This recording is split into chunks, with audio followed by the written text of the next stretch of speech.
Good afternoon.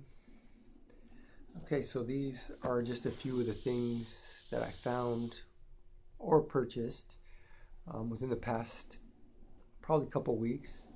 Um, yeah, it's 'cause I go to yard sales, thrift stores, Goodwill, swap meets. I go all over the place and I'm always finding cool stuff. So I thought I'd share the stuff I found with you. Anyway, this is the first item. It's called, I guess, Argon Transform. I didn't know what it was. I had to like look it up. What did it say? Safer rides, longer adventures, the ultimate riding essential.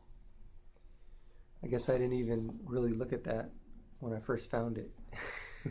But this I got for free. So I opened it up, looked inside,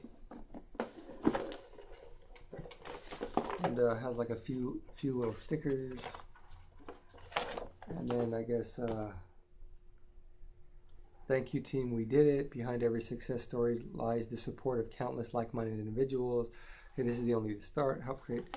Anyway, what it is it's like for people who ride motorcycles.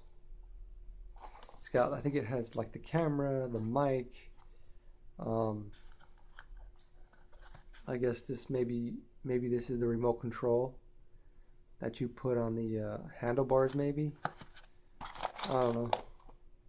Here's the little mic thing. Yo, come in. I'm coming up on the freeway. Stuff like that. I guess this might be for the camera mount. Oh yeah, because this is the camera, I guess.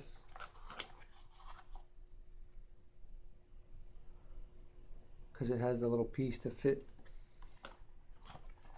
So I looked it up, and yeah, that's what it said. It was for motorcycle riding. You could hook up your helmet with a camera, mic, all that kind of thing.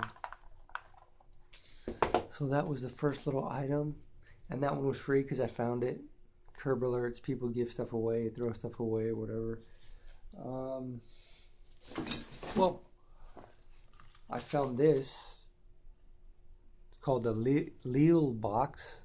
I thought it was I didn't know what it was, but I looked it up. It looks like because they have like a lot of newer models. This looks like an older model, but it has this little USB connection here, and I thought that I didn't know what it was for. I thought maybe you could watch movies or something through here.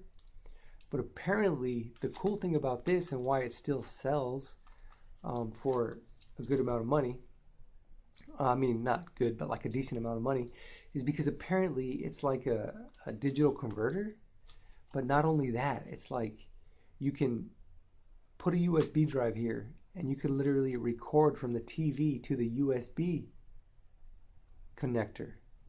So this thing I might end up keeping because that's kind of a cool function. I don't really watch TV or anything, but I mean, that's kind of cool, you just connect it to the TV and you can record the TV. So it's called like a Leo box, and I think it's one of the like earlier versions, but I thought that was cool.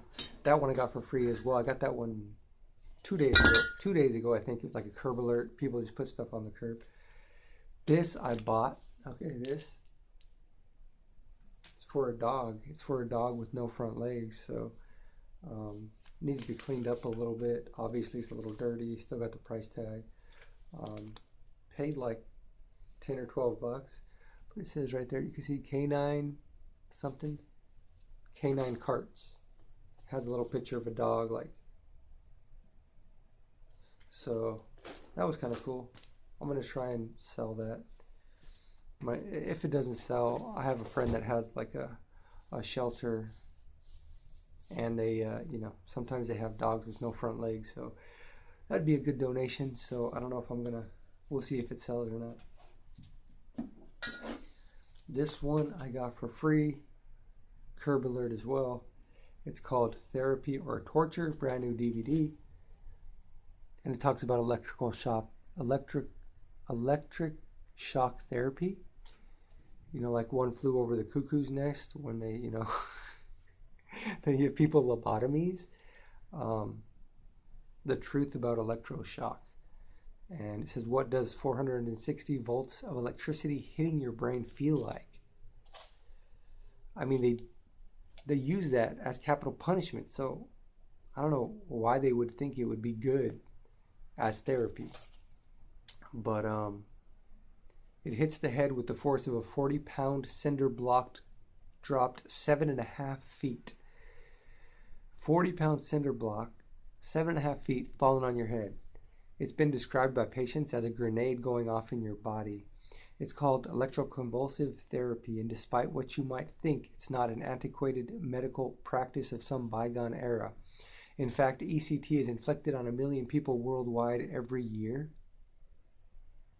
They still do this? Holy crap. In this gripping expose, the $5.4 billion ECT business, its history, practitioners, and devastating results are revealed in graphic detail. We created therapy or torture not to upset you or to scare you, but instead to move you, to put the hammer down on ECT. Holy moly, that really is like One Flew Over the Cuckoo's Nest. I didn't realize they were still doing that. I thought that was like illegal, but that's scary. Anyway, I found that was free, so I'm gonna try to flip it. And then this, I'm not a drinker, but whenever I find like liquor bottles, I take them because one is called Old Raj, Caden Head's Old Raj, and Hiram Walker Peppermint Schnapps. And the reason I get them is because, you know, they said I read like about Venezuela when their currency collapsed, in Serbia, or Sarajevo. That was going on when I was in high school.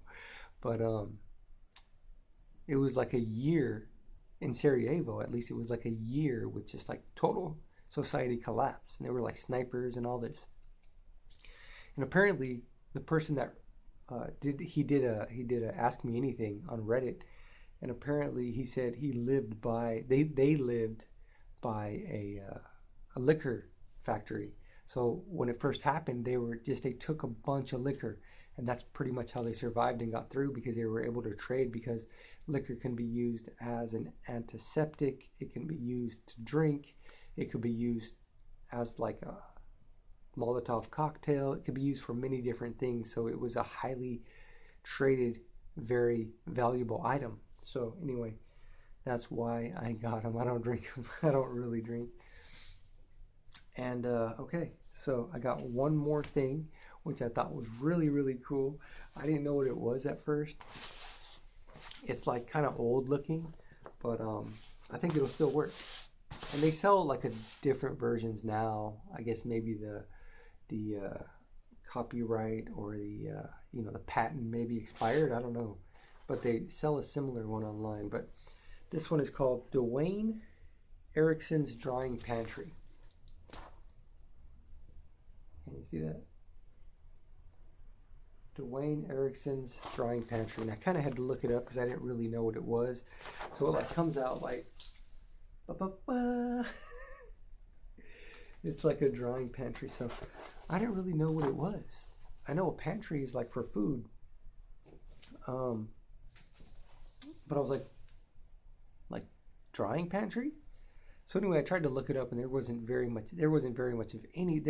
pretty much nothing about Dwayne Erickson's Drawing Pantry, but there was a book. There's a book that's unavailable, and it's called Dwayne Erickson's Drawing Pantry and Sprouter. So I was like, oh, sprouting? That's pretty cool. So I kind of looked more into drawing I just searched drawing pantries, I searched hanging drawing pantries, and eventually I came to one, and it's the one that's for sale now. It's a drying pantry and sprouter, and basically it's like a dehydrator. It's like a food dehydrator.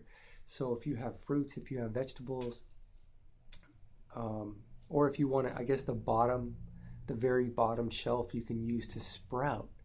So it's like really good because you know, and I talked about this with the alcohol. It's like if there's going to be few food shortages, if society collapses, whatever happens, like this would be good to have because obviously fruits go bad, vegetables go bad. They have a short shelf life.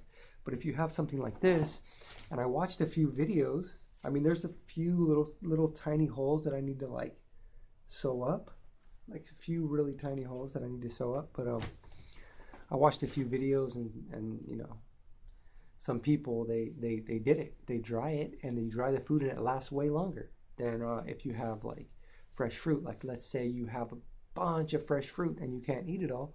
What do?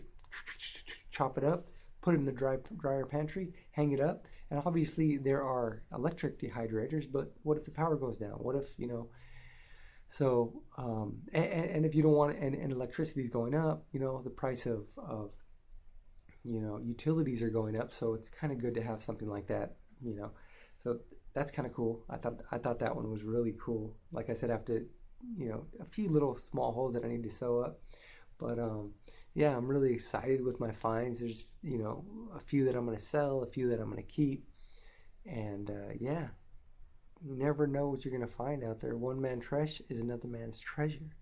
So thanks for watching. Take care and hope to see you again on Finders Keepers. Cha-ching.